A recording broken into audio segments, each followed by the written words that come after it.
Welcome to Star Bios, where we delve into the fascinating lives of Hollywood's most beloved stars.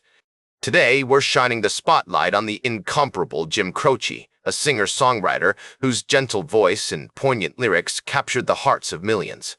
With his distinctive folk rock sound and introspective songwriting style, Jim Croce left an indelible mark on the music world, despite his tragically short career. Born on January 10, 1943, in South Philadelphia, Pennsylvania, James Joseph Croce was the son of Nicola and Florence Croce, Italian-American parents, who instilled in him a strong sense of family and community. Growing up in a row house on Snyder Avenue, Jim was surrounded by the vibrant sounds and flavors of his neighborhood, where traditional Italian music and American folk tunes filled the air. His father, a truck driver, would often sing to Jim and his brother Richard, as they worked together in their small family-owned restaurant, Croce's Tavern, where the aroma of homemade pasta sauce and simmering meatballs filled the air. As a child, Jim was enchanted by the stories of his grandfather, who had emigrated from Italy and settled in Philadelphia. These tales of love, loss, and resilience would later influence Jim's songwriting as he wove narratives that explored the human condition. His grandfather's eyes would sparkle as he recounted stories of the old country, of struggles and triumphs, of love and heartbreak. The Croce family's strong Catholic faith also played a significant role in shaping Jim's early life, with regular attendance at St. Francis Xavier Church and participation in local parish events. The sound of hymns and chants, the scent of incense, and the feeling of community all contributed to Jim's spiritual development. Jim's introduction to music came through his mother, who encouraged his early interest in singing and playing instruments. He began taking accordion lessons at the age of 5, later switching to guitar, which would become his signature instrument. The folk music revival of the 1950s and 60s had a profound impact on Jim, with artists like Woody Guthrie, Pete Seeger, and Bob Dylan inspiring him to explore the storytelling potential of songwriting. He spent hours listening to their records, mesmerized by the way they wove tales of social justice, love, and everyday life into their music. As Jim entered his teenage years, he became increasingly fascinated with American folk music, attending concerts at the legendary Gerde's Folk City in New York City. These experiences not only broadened his musical horizons, but also instilled in him a sense of social awareness as he began to appreciate the power of music to address issues like inequality and injustice.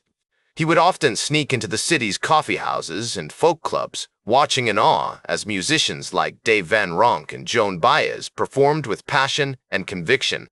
The 1960s were a transformative time for Jim, marked by significant personal and artistic growth. He attended Villanova University, where he studied psychology and sociology, while continuing to hone his songwriting skills. It was during this period that Jim met his future wife, Ingrid Jacobson, a fellow student who shared his passion for music and social activism. Their relationship would become a source of inspiration and support as Jim navigated the challenges of his early career. Ingrid's influence can be heard in songs like I Got a Name, which reflects their shared values of love, family, and social responsibility. The streets of South Philadelphia, the stories of his family, and the sounds of American folk music all contributed to the development of an artist who would leave an indelible mark on the music world. We see glimpses of his future success in the way he effortlessly blended genres, creating a sound that was both rootsy and contemporary. One notable example of Jim's early talent can be seen in his performances at Villanova's campus coffee house, where he would play to packed rooms of students and faculty. His sets often featured a mix of traditional folk songs, original compositions, and covers of popular hits.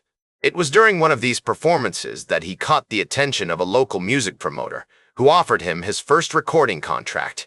As Jim Croce's music career began to gain momentum, he found himself at the forefront of the 1970s folk rock scene, a genre that was rapidly evolving and gaining popularity.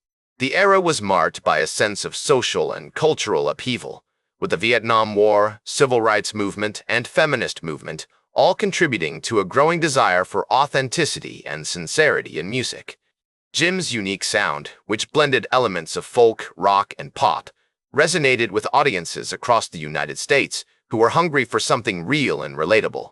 In 1972, Jim released his breakthrough album, You Don't Mess Around with Jim, which included the hit single, Bad Bad Leroy Brown. This song, with its catchy melody and storytelling lyrics, catapulted Jim to stardom. Reaching the top of the Billboard Hot 100 chart in July 1973. The success of Bad Bad Leroy Brown was a defining moment in Jim's career, as it not only brought him widespread recognition but also established him as a masterful storyteller. His ability to craft songs that were both deeply personal and universally relatable struck a chord with listeners who were drawn to his authentic and introspective style. These songs showcased Jim's remarkable ability to tap into the human experience, creating music that was both deeply personal and universally relatable. Jim's rise to fame was not without its challenges, however. He faced intense scrutiny from critics, who often pigeonholed him as a folk singer or accused him of being too commercial. Some critics felt that his music was too polished, too radio-friendly, and that he had compromised his artistic vision in pursuit of mainstream success.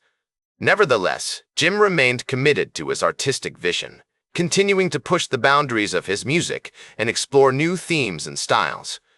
His collaboration with other notable musicians, such as Maury Morleison and Tommy West, resulted in some of his most iconic works, including the album Life and Times, released in 1973. This album featured a mix of folk, rock, and country influences, showcasing Jim's incredible range and versatility as a songwriter. The album included songs like One Less Set of Footsteps and It Doesn't Have to Be That Way, which demonstrated Jim's ability to craft songs that were both deeply personal and universally relatable. One of the most significant events in Jim's career took place on August 20th, 1973, when he performed at the famous Max's Kansas City Club in New York City. This sold-out show, which featured a mix of old and new material, showcased Jim's incredible stage presence and his ability to connect with audiences on a deeper level. As he took the stage, his guitar slung over his shoulder, the crowd was immediately captivated by his warm and engaging personality. The energy in the room was electric, with fans singing along to every word of his songs. The audience was a mix of young and old, hippies and hipsters, all united by their love of Jim's music. As he performed, Jim walked among the crowd, shaking hands and signing autographs, creating a sense of intimacy and connection that was rare in the era of large-scale rock concerts. The show was a testament to Jim's incredible talent and charisma, cementing his reputation as one of the most exciting and authentic performers of the era.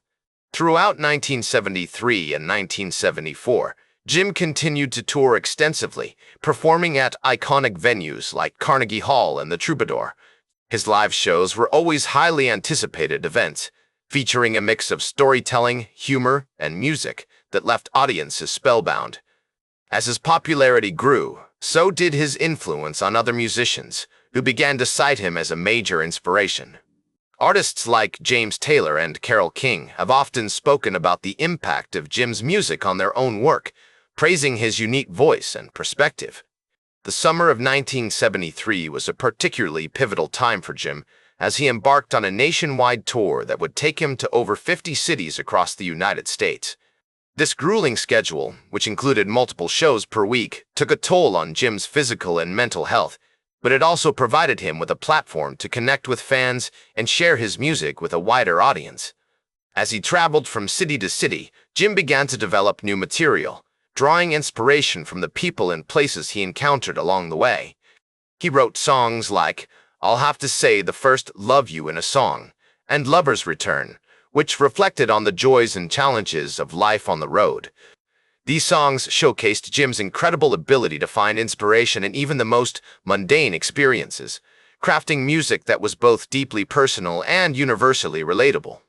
In the midst of this creative surge, Jim released his third studio album, I Got a Name, in December 1973. This record, which featured a mix of folk, rock, and country influences, included some of Jim's most beloved songs, such as the title track and Workin' at the Car Wash Blues. The album was a critical and commercial success, cementing Jim's reputation as one of the most talented and innovative songwriters of his generation.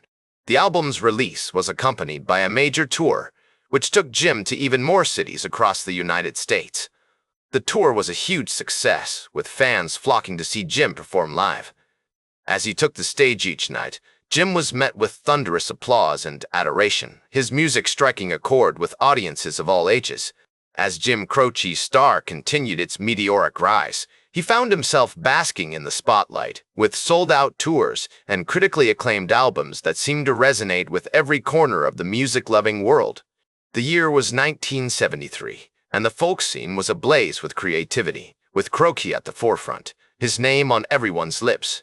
However, fate had other plans, and his life was cut tragically short in a devastating plane crash on September 20th, 1973, at the tender age of 30. The small charter plane carrying Croce, along with 5 others, including his manager and 3 members of the band, crashed into a tree while attempting to take off from a small airport in Natchitoches, Louisiana, sending shockwaves through the music industry that would be felt for decades to come. The news of Croce's passing sent the music world into a state of collective mourning, with fans and fellow musicians alike struggling to come to terms with the loss of such a brilliant talent. The likes of James Taylor, Carole King, and other folk luminaries who had grown close to Croce during his rise to fame were particularly devastated by his untimely passing. As they reflected on their time with him, they remembered a kind soul, with a quick wit and an incredible gift for storytelling through song.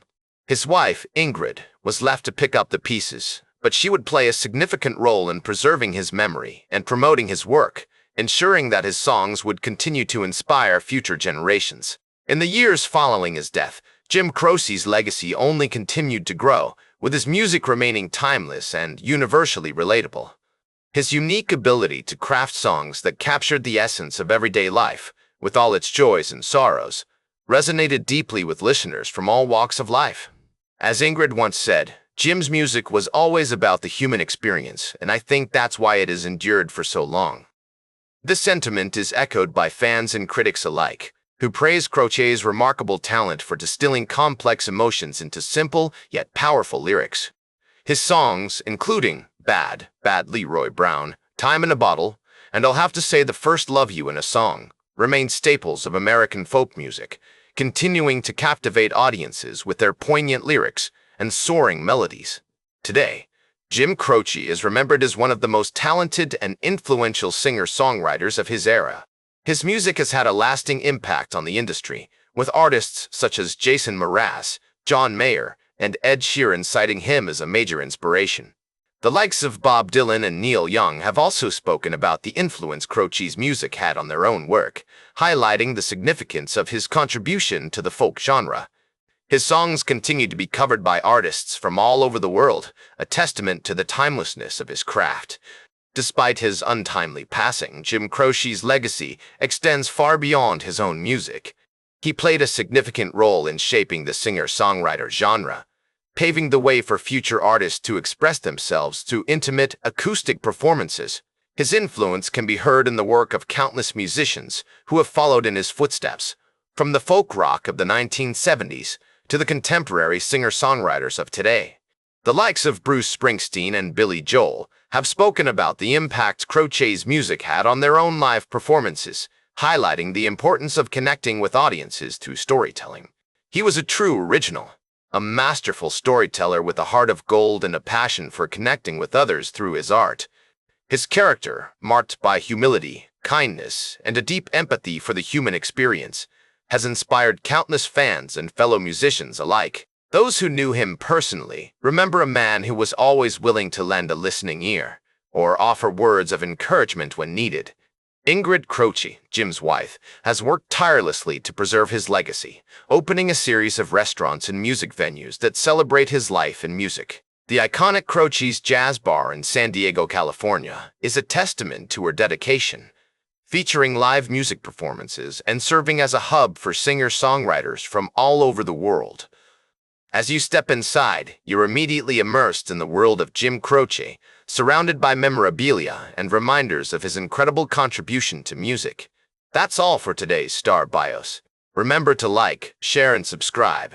And until next time, I'm Casey Gold reminding you to keep shooting for the stars.